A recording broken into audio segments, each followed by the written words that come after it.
The county put my name on a plaque last spring. It's bolted to a granite slab outside the new flood control building. And it lists me as one of the people who held the line during what they're calling the worst night in the district's history. There's a small ceremony every year now. People shake my hand. A woman whose father drowned that night hugged me and cried into my collar. And I let her, because I didn't know how to tell her that the man she was thanking was the reason her father had nowhere to go. I want to be careful here, because I've spent a long time learning the difference between what I did and what I let happen. And the truth lives somewhere in the seam between those two things. I'm going to tell it straight. Not the version in the after-action report. Not the version I gave to the review board. The real one. And I want you to understand from the start that nobody is coming to punish me for this, which is its own kind of weight. The survivors didn't need saving by the end. They got out. What they needed was someone to point at. And the system found that person, and it wasn't me. That's the part that keeps me up.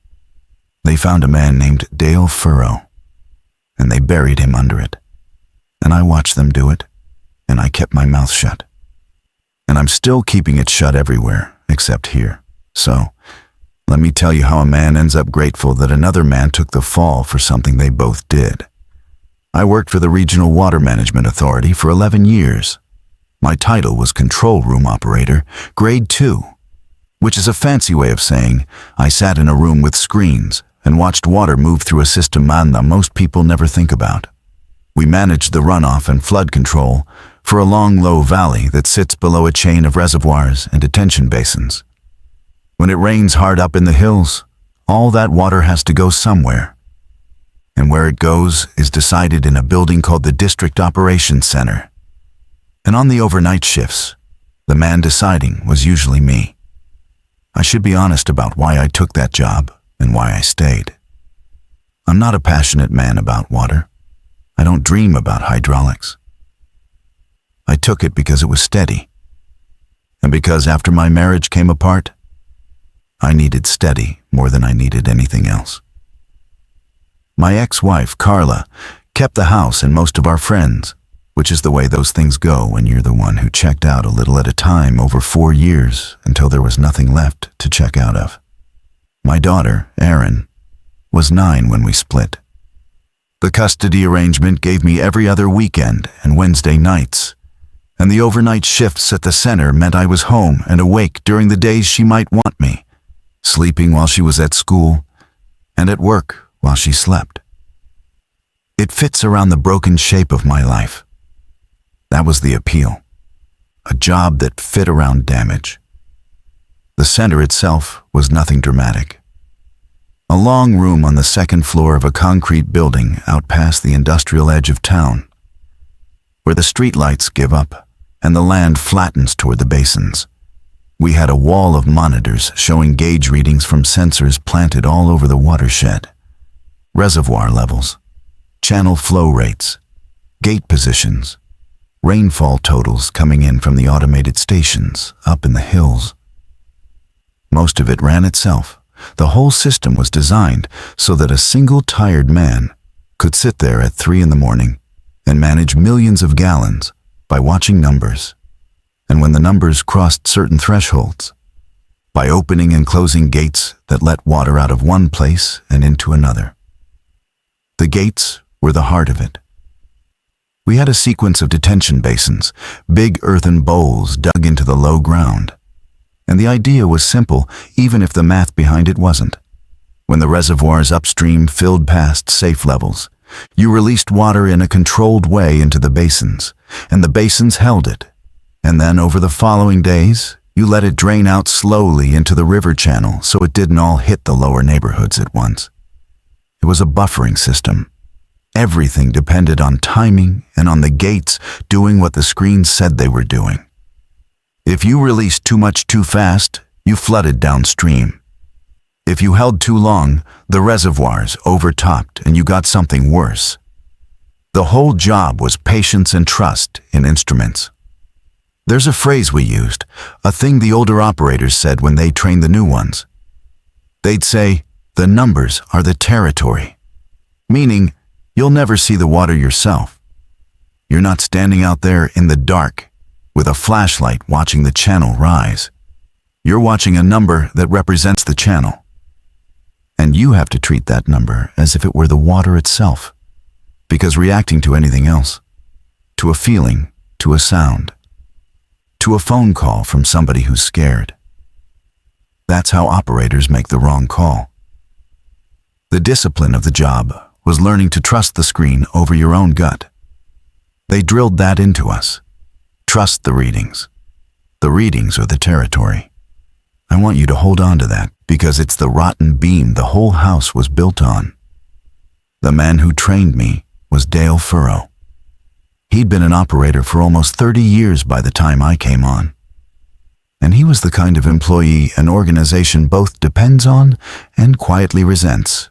Dale knew the system better than anyone, including the engineers who'd retrofitted it twice over the decades. He knew where the sensors were buried and which ones drifted and which gates stuck a half-second slow when the actuators got cold. He kept a paper notebook, an actual physical notebook with a cracked plastic cover, where he logged things the computer didn't ask about. He wrote down weather he didn't like. He wrote down readings that felt wrong, even when they were within range. Management hated that notebook. It wasn't an approved record. More than once, a supervisor told him to stop keeping it. That if it wasn't in the official log, it didn't exist, and it created liability. And Dale would nod and say sure thing and keep right on writing in it. I liked Dale. I'm telling you that now because of how this ends. And because I want you to know I'm not pretending I always saw him as the man I'd let the world bury. He was good to me when I came on green and grieving my own marriage. He'd bring 2 coffees on the nights our shifts overlapped at change. He talked to me like I was worth talking to at a time when I didn't feel like I was worth much. He had a daughter too, grown, out of state, and a wife who'd passed a few years before I knew him. And I think the night shift suited his particular grief the way it suited mine. We were 2 men keeping vigil over a system in the dark, neither of us saying much about why we preferred the company of machines to the company of people. The thing that mattered most about Dale, though, the thing I have to explain before any of the rest makes sense, was that Dale didn't fully trust the readings. He believed in them, he used them, but he had a heretic's relationship with the gospel of the screen. He used to say the system was old, and the system lied, not on purpose, but the way old things lie, by telling you about themselves the way they used to be instead of the way they are. He'd say sensors fail slow, they don't die clean. They start telling you a number that's almost right, drifting a little more each season. And because it's almost right, nobody catches it. And then one day, the almost right number is dangerously wrong, and you're acting on it like it's the truth. He had a whole list of sensors he didn't trust. The basin 3 outflow gauge was top of his list. He swore it read low, that the real outflow was always more than the screen said. He'd flagged it for recalibration 4 years running. And 4 years running, it got bumped down the maintenance budget, because the basin 3 system was scheduled for a full replacement that kept getting pushed back. I half listened to all this the way you half listen to an older man's grievances about his workplace. I filed it under Dale's eccentricities. The system was certified. It passed its audits. The numbers were the territory. That's what I'd been taught. And trusting the official version of things was, frankly, a relief to a man like me. A man who'd already learned he couldn't trust his own gut to tell him when something he loved was failing. I'd missed every warning sign in my marriage. I'd told myself everything was fine right up until Carla had her bags by the door. So you can imagine the appeal of a job where the official line is, don't trust your gut, trust the number on the screen. It absolved me. It made my worst instinct, the instinct to believe the comfortable reading over the uncomfortable truth. into a professional virtue. The night it happened, I came in for the overnight at 10. There'd been a forecast all week for a big system rolling in off the coast, the kind of thing the weather people had been hyping for days, and like most of those, it had been downgraded twice. By the time I came in, the official guidance from the district meteorologist was that we'd get heavy rain, but nothing the system couldn't buffer in stride. A wet night, not a crisis. The shift before mine had already started staging releases from the upper reservoirs into the detention basins, getting ahead of it, doing exactly what the protocol said. Dale wasn't supposed to be there. He'd worked the evening, and his shift ended when mine began. And normally he'd have clocked out and gone home. But when I came up the stairs into the control room, he was still at the console, leaning in close to the wall of monitors with his reading glasses pushed up on his forehead, and his notebook was open on the desk, and he had that look. I knew the look by then. It was the look he got when the numbers and his gut were telling him two different stories. He didn't even say hello. He said, "Tell me what you see on Basin 3. I set my bag down and looked.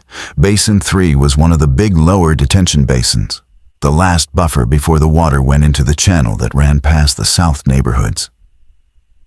The screen showed inflow from the upstream releases, the current water level in the basin, and the outflow through the basin, 3 gate into the channel. The numbers looked fine. The level was rising as you'd expect with releases coming in, but it was well within the basin's capacity, and the outflow was steady at a controlled rate. I told him so. I read him the numbers like a good operator. Inflow nominal.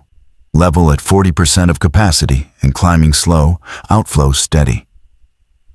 Outflow steady at what? He said. I told him the number. That's the number it always reads, he said. Watch it. It doesn't move. Inflow's been climbing for 2 hours and that outflow hasn't moved a hair. You ever see real water do that? Outflow tracks level. More head, more flow. Always. That gauge has been parked on the same reading since 8 o'clock.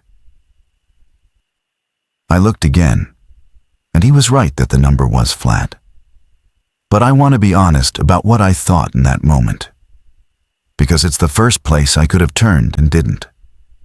I thought, the gate's at a fixed position, so a steady outflow makes sense.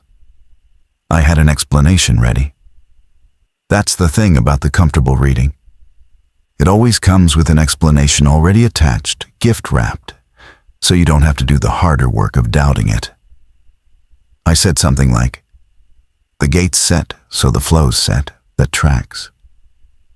And Dale looked at me over his glasses for a second, this long look, and I'll never forget that he didn't argue. He just said, maybe. And he wrote something in his notebook, that maybe has cost me more sleep than almost anything else in this story, because Dale knew. He knew the gauge was lying, and he knew the basin was filling faster than the screen admitted. And the reason he didn't push harder, I think, is that he'd spent 30 years being told to stop writing in his notebook. And he was tired, and he'd just looked at a younger man read him the gospel of the screen and decided he didn't have the fight in him to argue with a true believer at 10 o'clock at night. He gathered his things. Before he left, he stood at the top of the stairs, and he said one more thing to me. He said, if Basin 3 level gets to 70 and that outflow's still parked, don't wait for the alarm. Call it in yourself and start an emergency drawdown on the channel side. Don't wait for the system to tell you. The system's already wrong. It just hasn't admitted it yet. I told him I would. I think I even meant it. And then he went home, and I sat down alone in that long room with the wall of screens, and I started my overnight. For the first couple of hours, nothing happened. The rain came in over the building, and I could hear it on the flat roof, a steady wash.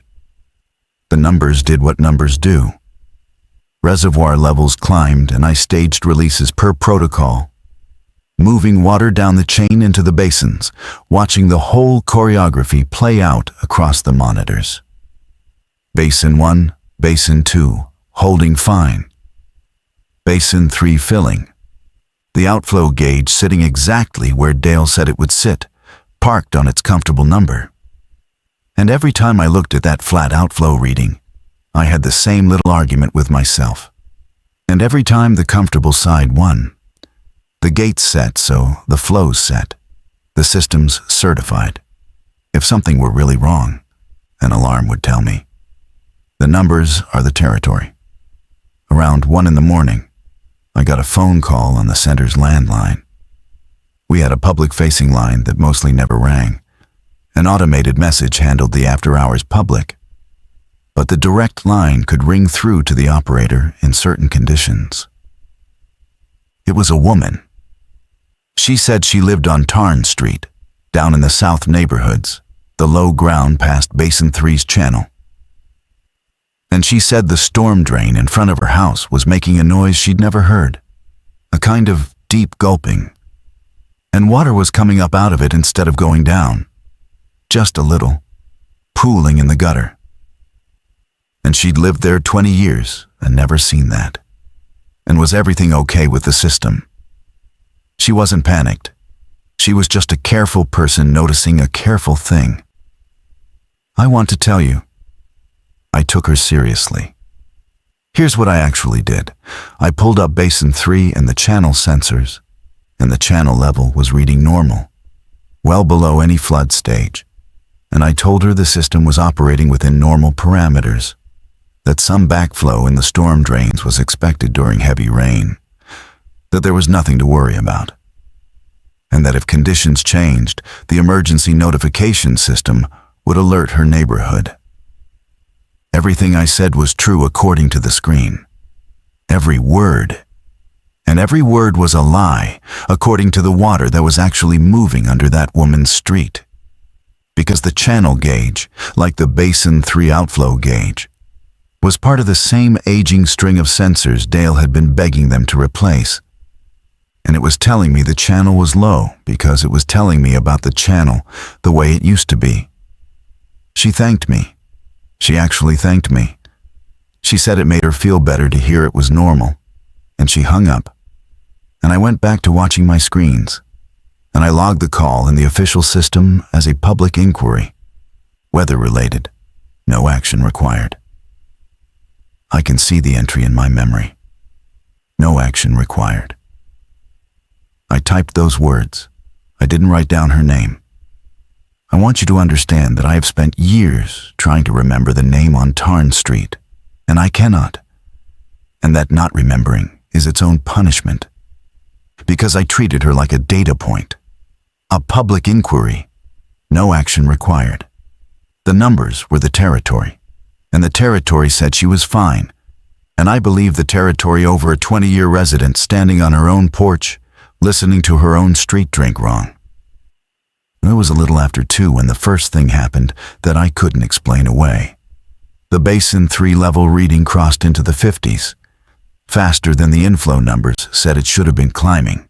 I noticed it because part of me, the part that had heard Dale's maybe, was watching that screen more than I wanted to admit. The level was climbing, and the inflow number didn't justify how fast. If the basin was taking in what the inflow gauge claimed, the level should have been rising at a certain rate, and it was rising faster than that. Which meant either the inflow gauge was reading low, or the outflow gauge was reading high, meaning the basin was draining slower than the screen claimed, meaning it was holding more water than the screen claimed. Either way, the numbers contradicted each other. They didn't add up. And when the numbers don't add up, the one thing you cannot do is trust all of them, because at least one of them is lying. I sat there and I did the math twice, and the math kept telling me Dale was right. The Basin 3 outflow was not what the screen said. Less water was leaving than the screen claimed. The basin was filling toward the brim faster than its instruments would admit. And below it, downstream, in the channel that ran past Tarn Street and the whole South District. There was a gauge telling me the channel was low and safe, and I no longer had any reason to believe it, because it was on the same dying string of sensors as the gauge I'd just caught in a lie. This was the moment. I want to be precise about it. This was the exact moment Dale had described. Basin 3 was not at 70 yet. It was in the 50s. But I had independent confirmation that the outflow gauge was parked. And I had a phone call from a real human being standing on a real street describing real water doing a thing that careful old water does right before it does something terrible. I had everything I needed to do what Dale told me to do. Call it in myself. Don't wait for the alarm. Start an emergency drawdown. And here is the truest thing I will say in this whole confession. I knew, sitting there at 2 a.m, that the screen was lying and the water was rising, and there were people asleep in the low ground who were trusting a system that had already failed. I knew it the way I'd known, deep down, years before there were bags by the door, that my marriage was dying. And I did the same thing I'd done then. I reached for the comfortable reading. I told myself I needed more information. I told myself one anomalous climb rate wasn't enough to justify a panic move that, if I was wrong, would flood the very neighborhoods I was worried about. Because an emergency drawdown means dumping water into the channel fast. And if the channel really was as low as the gauge said, that was fine. But if I dumped a surge into a channel that was already high and lying about it, I could be the one who drowned Tarn Street. Do you see how it works? The same broken gauge that should have made me act was the thing I used to justify not acting. If I can't trust the channel reading, then I can't be sure a drawdown is safe. So I'd better wait until I'm sure. Wait until the picture clears. Wait for confirmation. Wait for the alarm. So I did the thing that felt responsible. I escalated up the chain instead of acting on my own authority. There was a protocol for it. When an overnight operator saw conditions that concerned him but didn't meet the automatic alarm thresholds, he could call the on-call duty supervisor. The duty supervisor that night was a man named Greg Holloway.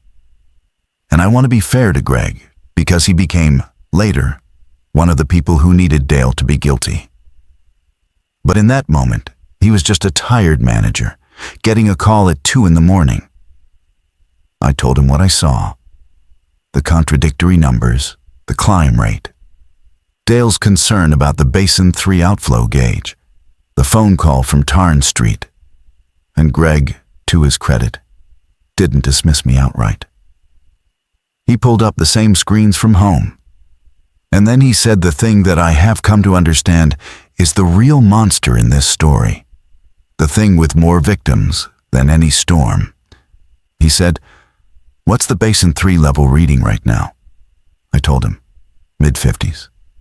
And the channel level? I told him, normal, below flood stage. And the alarm hasn't tripped. No, the alarm hadn't tripped. Then we're inside parameters, Greg said.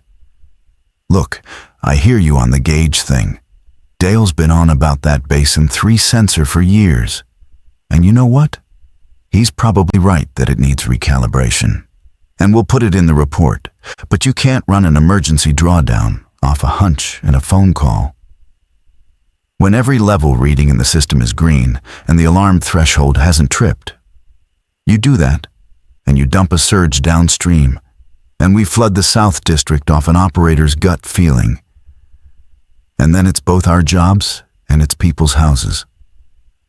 Watch it. If Basin 3 hits the automatic threshold, the system will do its thing and will respond by the book. Document everything. Call me if it trips. By the book. The numbers are the territory. Wait for the alarm. He gave me permission to do the comfortable thing, and I took it. And I want to be honest that I was relieved. Relieved. A man with more authority than me had looked at the same screens and told me to do what I already wanted to do. which was nothing, which was wait, which was trust the system. I hung up the phone and I felt the relief settle into me like warm water. And I hate that I remember the relief. Because the relief is the proof. If I'd actually believed the readings, I wouldn't have needed the relief. You're only relieved of a weight you were carrying. I was carrying the knowledge that the water was rising, and I'd just been given permission to set it down. I logged the call, escalated to duty supervisor, instructed to monitor a weight automatic threshold. I built my paper trail. I made sure that whatever happened next, the record would show I'd done it by the book. That's the kind of man I was that night, already protecting myself in the log while the water rose under a sleeping street. It was about an hour later, a little after 3, that the system finally admitted what it had been hiding.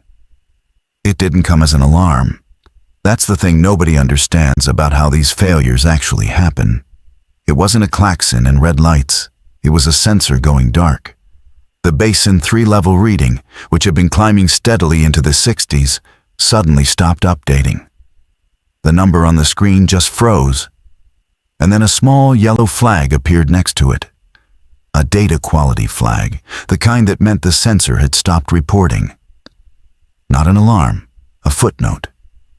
And a few seconds later, the basin 3 outflow gauge, the one Dale never trusted, went dark too. And then the channel gauge.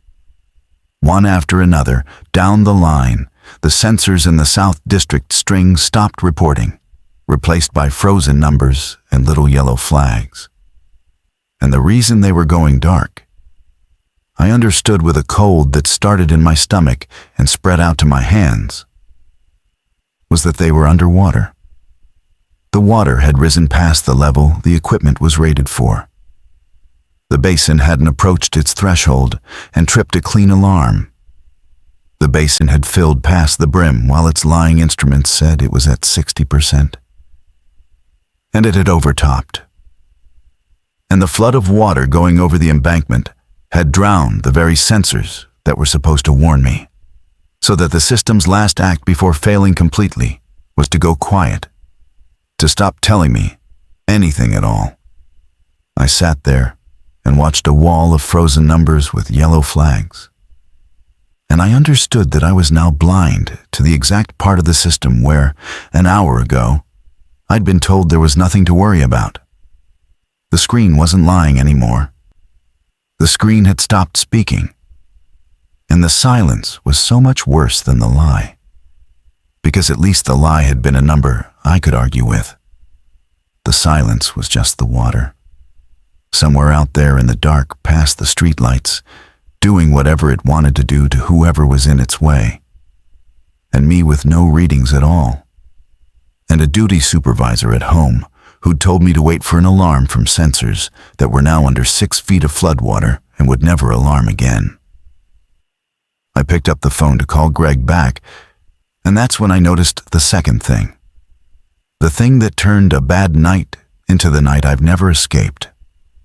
The landline had no dial tone, and when I pulled out my cell phone, I had one bar that flickered to nothing, then back, then nothing. Down the hall, through the window in the stairwell door, I could see that the parking lot lights, which ran on the municipal grid, had gone out. We were on backup power inside the center. The screens were still lit, but the world outside the building had gone dark and quiet. And the only thing I could hear over the generator was the rain, which had gotten heavier. And underneath the rain, faint and low and getting louder, a sound I'd never heard from inside that building in 11 years. It was the sound of water moving where water was not supposed to be. A wide, soft, rushing sound, coming from the direction of the South District, from the low ground past the basins, from Tarn Street, where a careful woman had called me 3 hours ago to ask if everything was okay. And I had told her, reading from a gauge that was already drowning, that there was nothing to worry about. I went to the stairwell window, and I looked out toward the basins. And even in the dark, even through the rain. I could see that the flat, black ground between the building and the South District was no longer ground. It was a sheet of moving water, catching what little light there was, spreading out across the low land toward the houses. And I was standing in a building full of dark screens with no phone and no supervisor and no alarm. The only man awake and aware of what was coming. Exactly as Dale had told me I would be. Holding the one piece of knowledge that could have changed everything 3 hours and one comfortable reading ago. I stood at that stairwell window longer than I should have, watching the water spread. And the thing I remember most clearly is that I wasn't thinking about Tarn Street. I want to be honest about that, because every part of this confession is worthless if I dress myself up. My first thought, standing there, was about the protocol, about what I was supposed to do, about the log.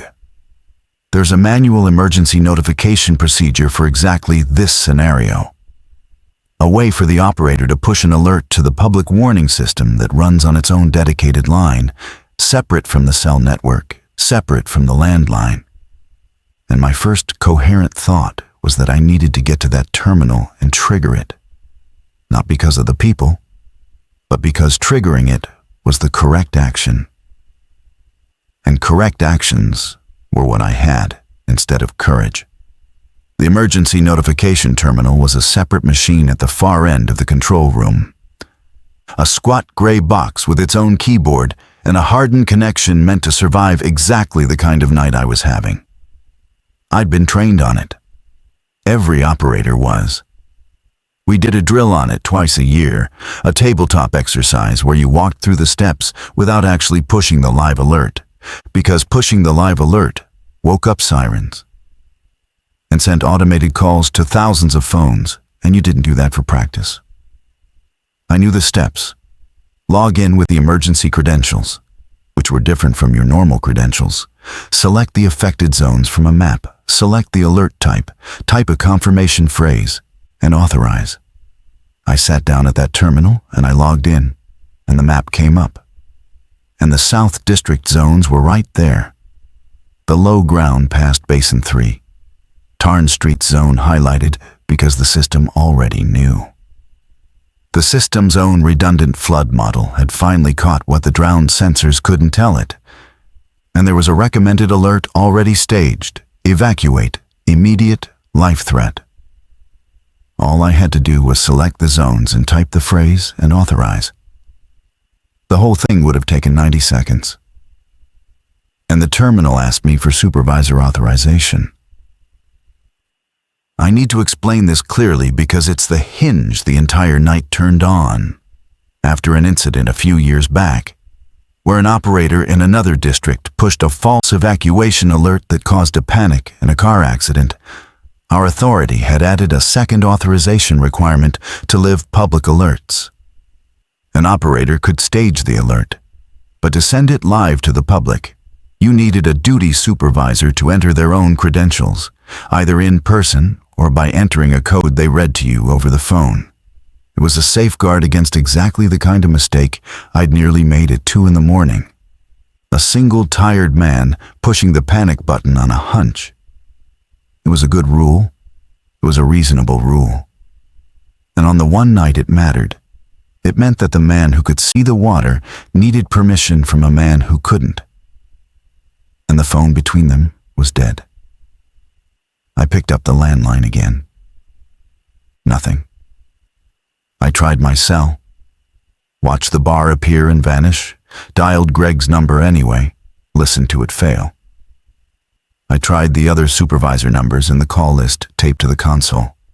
Holloway, then the district manager, then the backup duty line, dialing each one as the bar flickered, getting nothing, getting the dead air of a network that had a tower down somewhere in the storm. The terminal sat there with the alert staged and the South District glowing on the map, waiting for a credential I could not obtain. And I sat in front of it, understanding that the safeguard built to prevent one kind of disaster had locked the door on another. and that there was no override, because the whole point of a safeguard is that it can't be overridden by the person it's safeguarding against. There was a way. I want to be clear that there was a way because I found it later, picking the night apart 1,000 times. The emergency credentials for the supervisor were stored in a sealed envelope in a locked cabinet in the supervisor's office down the hall. A break glass measure for when the supervisor was unreachable, and the key to that cabinet was supposed to be in the operator's possession during overnight shifts. And it was on the ring with the other keys. And I knew the envelope was in there because I'd seen it during an audit. I knew all of that. And I didn't go get it. And I have to tell you why. Because the why is the whole rotten center of me. I didn't go get it because using those credentials without authorization, breaking that glass, was the kind of decisive action that a man takes when he is certain. And I had spent my entire life avoiding the moment of certainty, the moment where you commit and own the outcome. If I went and broke the glass and pushed that alert and I was wrong, if the water somehow stopped short, if the model was overcounting, then I would be the operator who panicked, who sent thousands of people into the dark and the rain in the middle of the night off his own authority. And some of them would crash and some of them would fall, and it would be my name on it, my decision, mine alone. And if I waited, if I kept trying the phone, if I kept doing the procedure correctly and the authorization never came, then whatever happened would be the system's fault. The tower's fault, the storm's fault, not mine. I would have followed the procedure. I would have tried. That's the truth. I chose the procedure over the people because the procedure protected me, and the people were a risk I'd have to own. I told myself I was still trying. I kept dialing. I redialed Greg's number maybe 40 times over the next half hour. And the whole time, the alert sat staged on the screen. And the whole time, I knew there was an envelope down the hall that would have let me send it. And I knew that every minute I spent dialing was a minute the water spent rising over Tarn Street. And I dialed anyway, because dialing was something I could do that left my hands clean. It was somewhere in that half hour that I heard the door. The center had a single secured entrance at the bottom of the stairwell. A heavy steel door with a badge reader, and over the generator and the rain, I heard it open and bang shut. And then footsteps on the stairs, slow and heavy and uneven. And a voice calling up, hoarse, calling a name I almost didn't recognize as mine. It was Dale. He came up the stairs soaked to the bone, his jacket black with water, his gray hair plastered down, breathing hard in a way that scared me, because Dale was 63 and had a heart they'd already put one stent in. He'd gone home and he hadn't been able to sleep, he told me later. He'd lain in bed listening to the rain and thinking about that parked outflow gauge and that one word he'd said to me, maybe. And at some point, he'd gotten up and gotten dressed and driven back through the storm because, he said, he knew. He knew I'd wait. He knew I was a good operator and a careful man, and that being a good operator and a careful man was exactly the wrong thing to be that night. And he couldn't lie there knowing it. He took one look at the wall of dark sensors and the frozen numbers and the yellow flags, and he didn't ask me a single question about what had happened, because he could read the whole story off the screens the way you'd read it off a grave. He just said, "It overtopped." Not a question, and I said yes. And he closed his eyes for a second, and then he saw the notification terminal with the alert staged on it and the South District glowing, and he said, "You didn't push it." I told him I couldn't. I told him about the authorization, the dead phone, the credential I didn't have. And he looked at me, and I watched him understand that I had the key to the cabinet on my belt the whole time. Watched him understand it without me saying it. And the thing in his face wasn't anger. It was worse than anger. It was a kind of exhausted recognition. The look of a man who has spent 30 years watching the system teach people to be the way I was being, and who had driven through a flood at 63 to try to undo it in one man and arrived too late. He didn't yell at me. He just said, "Give me the keys." I gave him the keys. I want that on the record. I handed him my key ring, and he went down the hall to the supervisor's office, and I heard the cabinet open and the glass break, the actual break glass envelope. And he came back with the sealed credentials, and he sat down at the terminal, and he entered the supervisor authorization himself, taking the responsibility I wouldn't take, putting his own name and his own credentials on the decision. And he selected the zones and typed the phrase, and he pushed the alert live. And nothing happened. No sirens. The terminal returned an error.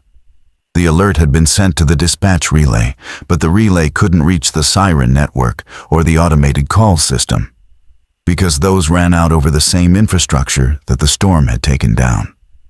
The alert went into the void. Dale tried it twice more. The same error. The redundant system that was supposed to survive the worst night had not survived this one.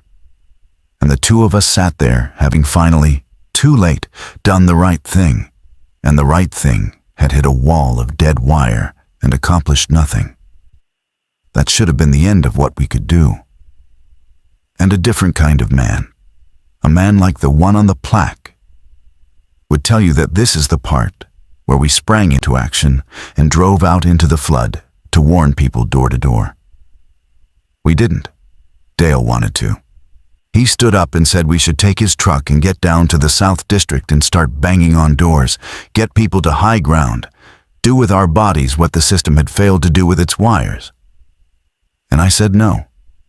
I said the water was already across the low ground, that we'd seen it from the window, that his truck wouldn't make it 100 yards into that we'd drown ourselves and help no one, that the responsible thing, the thing that would let us actually help when help could arrive, was to stay in the building, which was the highest dry structure on that edge of the district, and keep trying to raise the emergency services on every channel we had, and be here to coordinate the response when the network came back.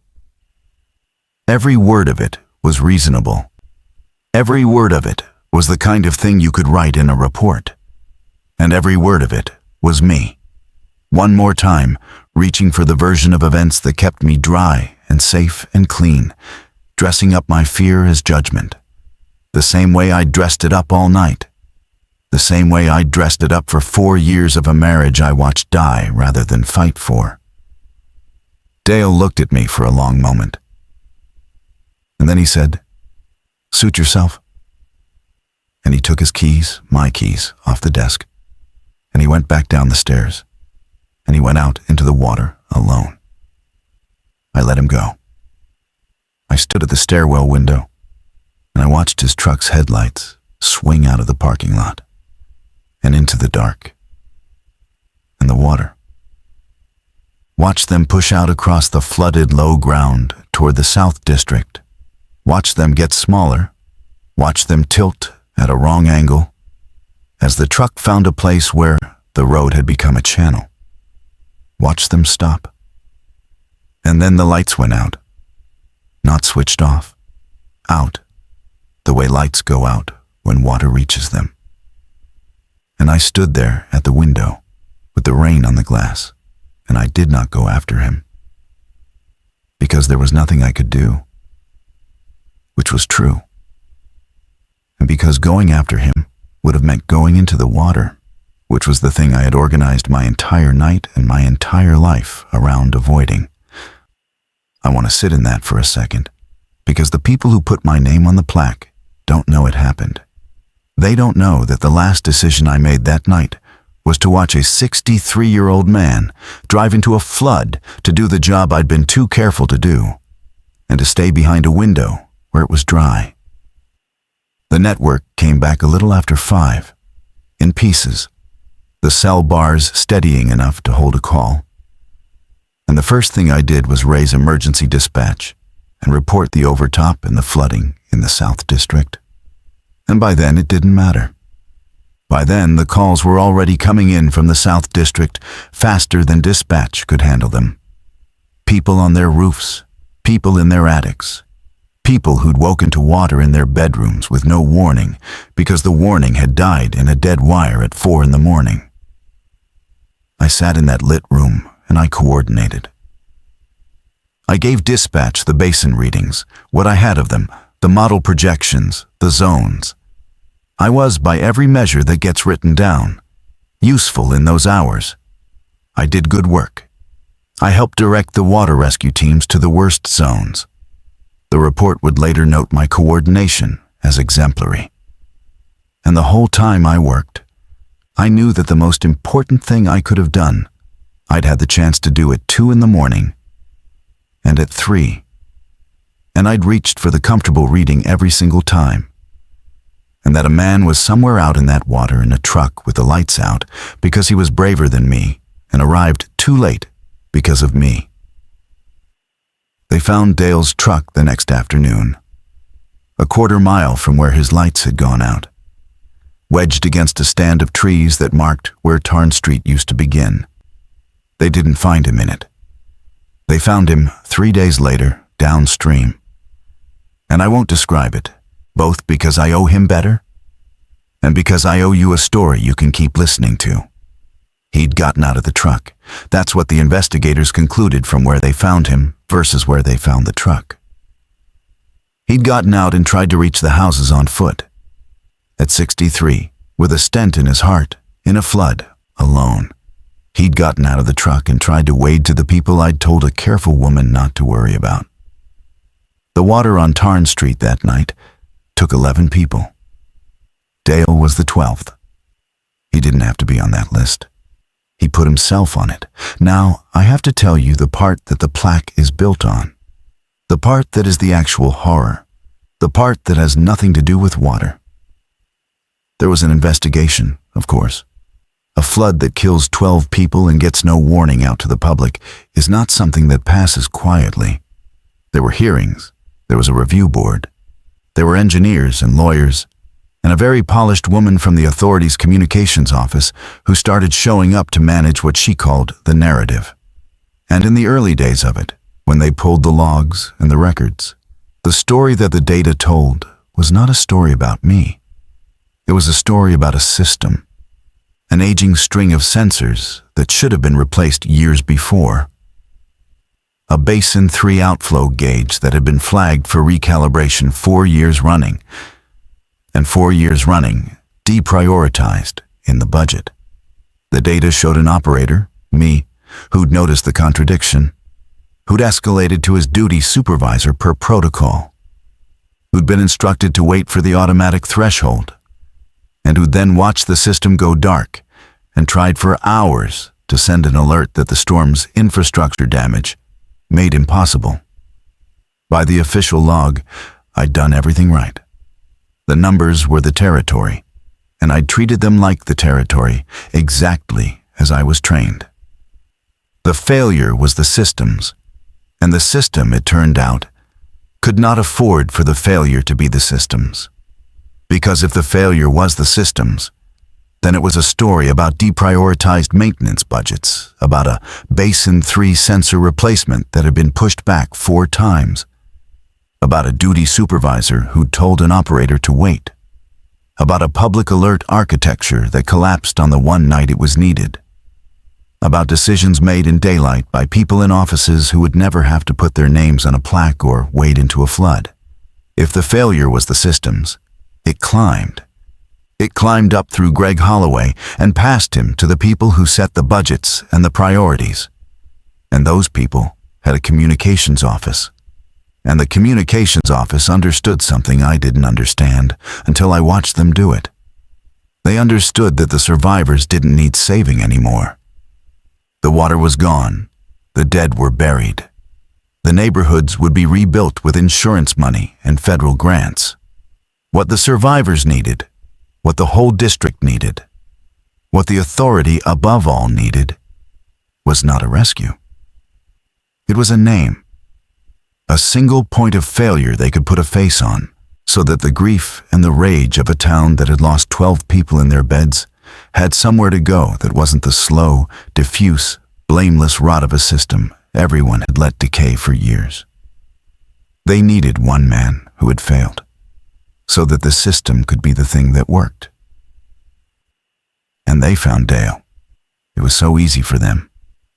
And that's the part I can't get past, how easy it was. Dale was perfect for it. He was dead, so he couldn't defend himself. He'd kept that unauthorized notebook for 30 years. The notebook management hated. And they took that notebook, the notebook full of his warnings about the Basin 3 gauge, and they turned it inside out. In the official telling, the notebook wasn't the record of a man who saw the danger coming. It became the record of a man who knew the system was unreliable and operated it anyway, who had personal, idiosyncratic concerns he kept in a private book instead of escalating them through proper channels, who, on the night in question, had been at the console past his shift, had returned to the facility without authorization, had broken the glass on emergency supervisor credentials he was not authorized to use, and had pushed a public alert outside of protocol. All of that was true. Every fact was true. He had been past his shift. He had come back unauthorized. He had broken the glass. He had used credentials that weren't his. And every one of those true facts was a thing he'd done trying to save people. And they arranged the true facts into a shape that made him the rogue operator whose unsanctioned, erratic actions had disrupted the proper functioning of the response. They didn't even have to lie. That's what I learned watching them. A system protecting itself doesn't need to lie. It just needs to choose which true facts to put next to which other true facts. They put Dale's break glass next to the failed alert and let people conclude that his unauthorized meddling was why the alert failed, when the truth was the alert failed because the wires were dead and Dale had broken that glass trying to send it anyway. They put his return to the facility next to the 12 deaths and let it imply a connection that the timeline made impossible. And they had the notebook, the proof of how much he'd known and how long, recast from prophecy into negligence. A man who knew the gauge was bad and never fixed it. A man who'd been told for years to stop keeping unofficial records and refused. The difficult employee, the eccentric, the one operator who didn't trust the system, made into the reason the system failed. And here is where I come in, where the real weight of it sits, the thing I carry. Because at the hearing, they needed an operator who'd been there. They needed someone to testify to Dale's state, to his actions, to the breaking of the glass and the unauthorized alert. And that operator was me. I was the witness. I was the man who'd handed him the keys. They never asked me to lie. I want that understood. The polished woman from communications and the lawyer who prepped me, they never once said the words, "Lie about Dale." What they did was walk me through my testimony in advance, again and again. And every time I started to say something that put Dale in the light he belonged in, they'd gently redirect. They'd say, "Let's stay focused on the facts of what happened in the room." They'd say, "The board isn't interested in your characterization of his intentions, just what you observed." They'd say, "You don't want to speculate about his motives. That's not your place." And so when I sat in front of the board, every question was a fact question. Did Operator Furrow return to the facility after his shift had ended? Yes. Was that return authorized? No. Did Operator Furrow break the seal on the emergency credential cabinet? Yes. Did he enter supervisor authorization for which he was not the designated holder? Yes. Did he push a public alert? Yes. Fact, fact, fact, true, true, true, and every true fact a stone they were stacking on a dead man's chest, and not one question that would have let me say, He did all of that because I wouldn't. He did all of that to try to save the people I told not to worry. He drove into a flood at 63 because he was the only one of us who was actually good. And I could have stopped it. I could have looked at that board and said they had it backward. Dale was trying to save people. I was the operator who waited. The words were there. I simply never said them. And I did the same thing I'd done every other time. I reached for the comfortable reading. I answered the questions I was asked, and I did not volunteer the thing that would have destroyed me. And I told myself, sitting in that chair, that it wasn't my place to speculate, that I was just answering honestly, that the board would surely see, that the truth would come out without my having to be the one to fall on it. I gave them the facts and let them build a grave out of those facts. Then I walked out of the hearing with my own name untouched. The findings, when they came, were what the system needed them to be. The report identified a confluence of factors. That was the phrase, a confluence. As if no one had decided anything. As if it had rained down out of the sky like the storm. Aging infrastructure, yes, mentioned. Recommendations for future budget allocation, yes. But the operational failures, the actionable human failures, the ones the public could understand and grieve toward, those clustered around Operator Furrow, deceased, whose unauthorized presence and actions outside of protocol were found to have, and I can quote it because I've read it enough times to recite it, contributed materially to the breakdown of the emergency response. Contributed materially. A dead man who drove into a flood, found to have contributed materially to the deaths he died trying to prevent. And the operator on duty, me, was found to have acted appropriately within his training and authority throughout. His coordination of the subsequent response noted as a mitigating factor in the overall outcome. A mitigating factor. They made the thing I did to keep my hands clean into the bright spot in the report. And 18 months later, they put my name on a plaque outside the new building. The building with the upgraded sensors and the replaced Basin 3 gauge and the hardened alert network. All the things that would have saved everyone if they'd existed the night they were needed. And they listed me as one of the people who held the line. And they did not put Dale's name anywhere, because you don't carve the name of your scapegoat into granite.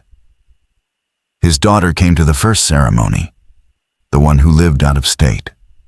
She came because she'd read the report and she wanted to understand how her father, who'd given 30 years to that authority, had ended up as the named cause of a disaster he died in. She found me afterward, in the parking lot, and she asked me, because I was the witness, because I'd been in the room. She asked me what really happened. She wasn't angry. That was the worst of it. She wasn't accusing me of anything. She just wanted, from the one living man who'd been there, some piece of her father back that wasn't the thing the report had made him. She said, people who knew him say he wasn't like that he was careful, that he was the most careful man they knew. She said at the end, was he careful? Or did he do something reckless? She was asking me to tell her he died well. She was standing in a parking lot asking the man who'd handed him the keys whether her father had been a fool. I could have told her the truth. I could have told her that her father was the bravest man I ever worked with, and that the report had it backward. But telling her would have destroyed the version of myself I had spent years protecting. So I didn't.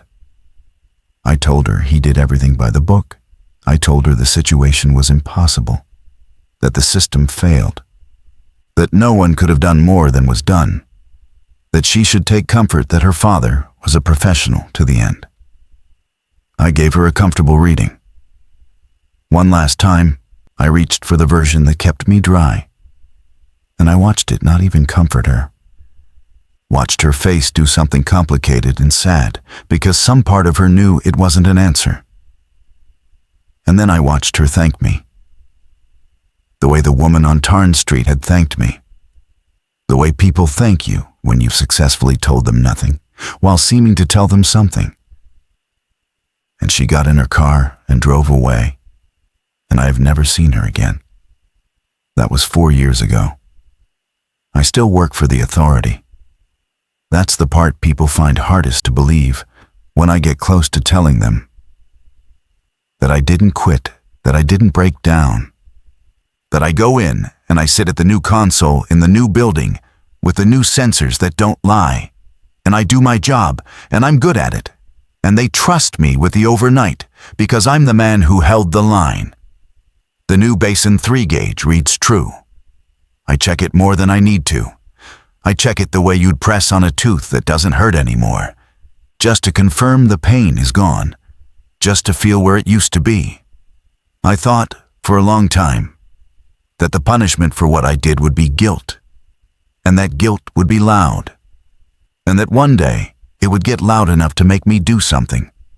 Confess, resign, drive my own truck into some flood to balance the scale. But that's not how it works. That's the thing I most need you to understand, if you understand nothing else. Because I think there are more men like me out there than anyone wants to count. Sitting at consoles, sitting in offices, sitting behind windows where it's dry. The punishment isn't loud. The punishment is that nothing happens to me at all. The punishment is the plaque. The punishment is the handshake at the ceremony, and the woman crying into my collar thanking me, and the appropriate within his training, and the trust, and the steadiness. The same steadiness I took the job for in the first place. The life that fits neatly around the damage. Except now I know what the damage is. And I know it isn't mine. I gave it to a dead man, and let them carve my name in stone for it. I go to the ceremony every spring. I stand by the granite slab while they read the names of the 12. And Dale's name isn't among them because he's not counted as a victim. He's counted as a cause. And I stand there, and I let it be true. Every year I tell myself I'll say his name.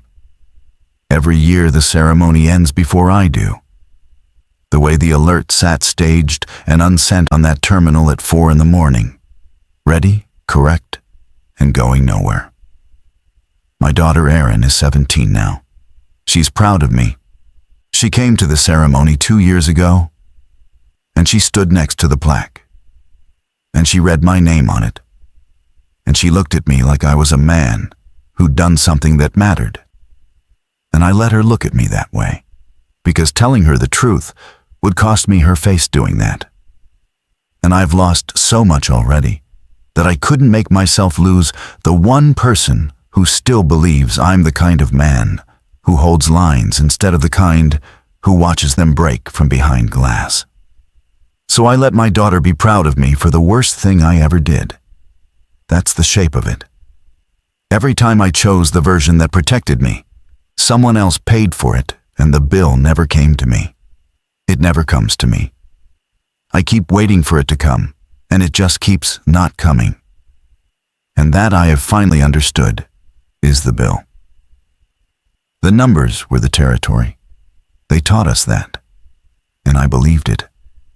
And it was the most comfortable lie I was ever told, because it meant I never had to trust the one instrument that was telling the truth the whole time, the one that had been failing quietly for years before any sensor did, the one I'd already stopped trusting back when there were bags by my own front door, my own gut.